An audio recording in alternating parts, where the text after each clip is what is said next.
The Declaration of Independence is one of the most important documents in American history. It's also surprisingly not that long. You can read it in about half an hour if you want to. And we're going to do just that. But before we get into it, make sure to subscribe so you don't miss any of our videos. Also, leave a comment below telling us what fact about the Declaration of Independence you think is the most interesting.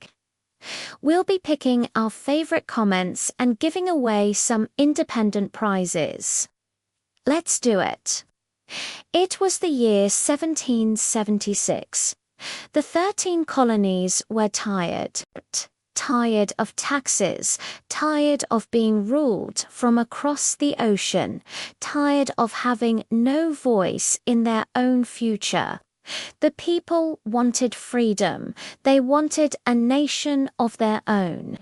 And in order to break away from the mother country, they needed a reason, a justifiable cause that would rally them together and give them the courage to fight for liberty. And that's when Thomas Jefferson stepped up to the plate and delivered. On June of 1776, he penned a document that would change the world forever, a document that has inspired countless revolutions and acts of rebellion against tyranny. A document that begins with these immortal words: "We hold these truths to be self-evident, that all men are created equal, that they are endowed by their Creator with certain unalienable rights, that among these are life, liberty, and the pursuit of happiness." Wow, just wow. Even after 247 years, these words still ring with power and conviction. But it wasn't just flowery language. No, this document was a list of grievances, a clear-eyed assessment of the problems facing the colonies, and a bold declaration of independence. In this video, we're going to dive deep into the text of the Declaration of Independence, breaking down each section and exploring what made it such a powerful document. So grab your powdered wigs and your quill pens, fellow scholars, and let's get started. The opening paragraph of the Declaration is a masterclass in persuasive writing. Jefferson begins by stating a simple truth, something that all of his audience would have understood and agreed upon. We hold these truths to be set. This phrase alone establishes the tone for the rest of the document, setting it not as an opinion or a belief, but as an undeniable reality. And what are these truths? Well, Jefferson goes on to explain that all men are created equal. What does he mean by this? He doesn't mean that all men are literally the same. After all, they're obviously different in many ways. But what he is saying is that all men have the same fundamental rights, and that no one is born with a superior claim to power or privilege. All men, regardless of their social status, wealth, or background, are created equal in the eyes of the law and in the eyes of their Creator. But why does this matter? Why is it important to declare this as a founding principle of their new nation?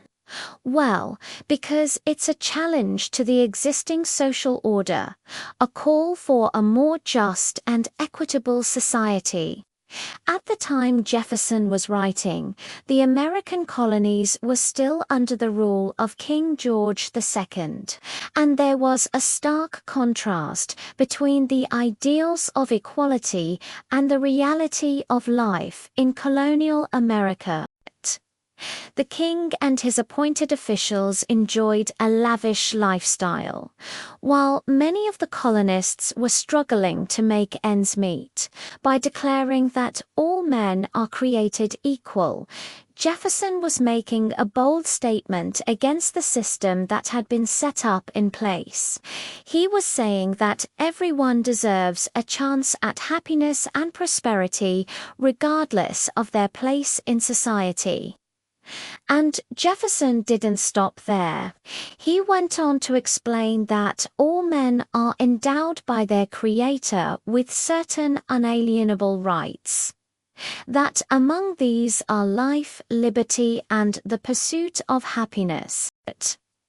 Here again, he was challenging the prevailing beliefs of the time. At the time, many people believed that their rights were granted to them by the king or the government, and that these rights could be taken away if they were no longer obedient or loyal.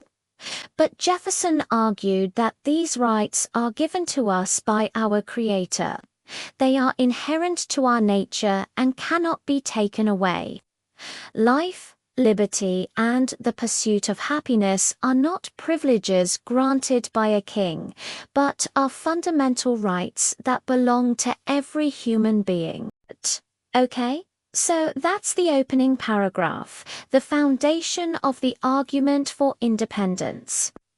In the next paragraph, Jefferson makes a compelling case for separation from Great Britain. To understand this part of the Declaration, we need to take a closer look at the concept of popular sovereignty. Popular sovereignty is the idea that the power to govern is in the hands of the people.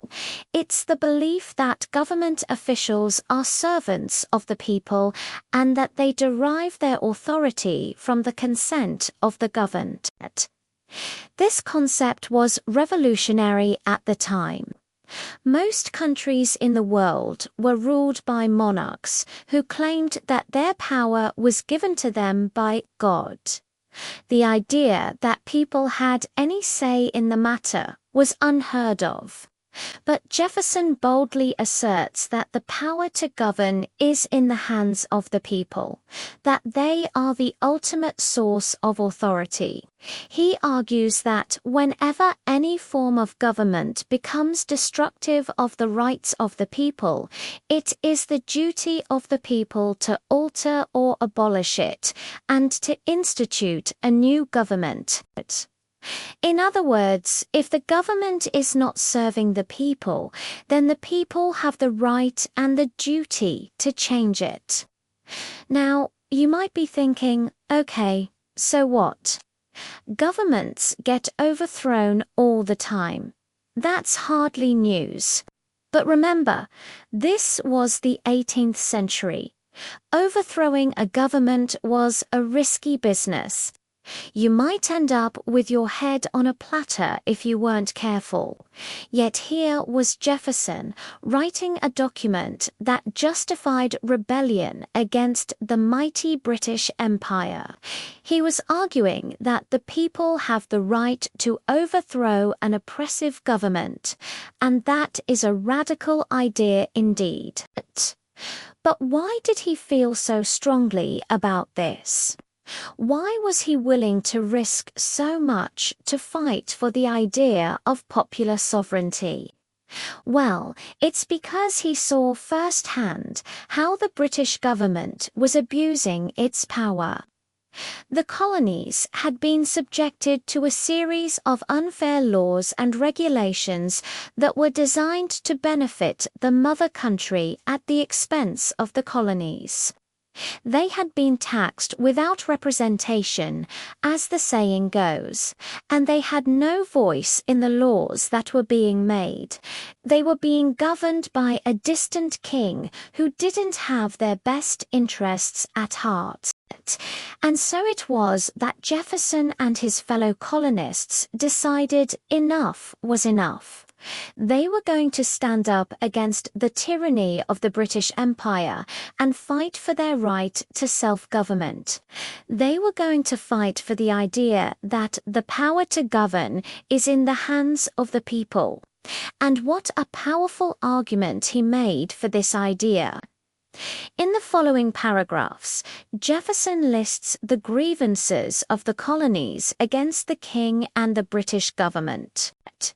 He accuses the king of imposing taxes without the consent of the people, quartering large bodies of troops among them and obstructing their efforts to establish a free and independent government.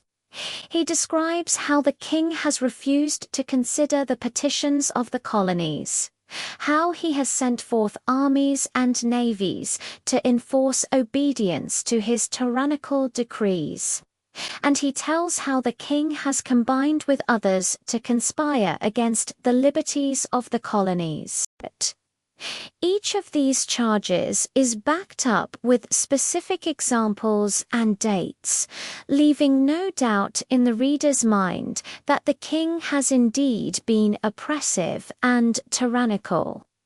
But despite all of this, Jefferson maintains a respectful and dignified tone throughout the document. He doesn't resort to name-calling or personal attacks. Instead, he sticks to the facts, laying out a clear and concise case for independence.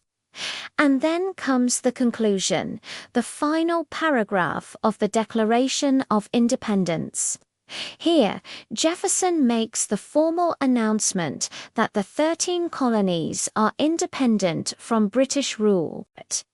He declares that they are absolved from all allegiance to the British Crown and that they have full power to levy war, conclude peace contract alliances, establish commerce, and do all other acts and things which independent states may of right do.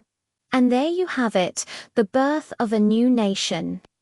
Now, the signing of the Declaration of Independence was not the end of the story, of course. There was still a long and bloody war ahead before the United States would be recognized as a truly independent nation. But the Declaration was an important first step. It was the public announcement of the American Revolution, and it has inspired generations of Americans to fight for freedom and democracy around the world. So that's the Declaration of Independence in 100 seconds. I know that was quick, and you probably have a lot more questions. We've got you covered. We have tons of videos on the American Revolution. Just search for more on our channel. Thanks for watching. Subscribe and come back soon.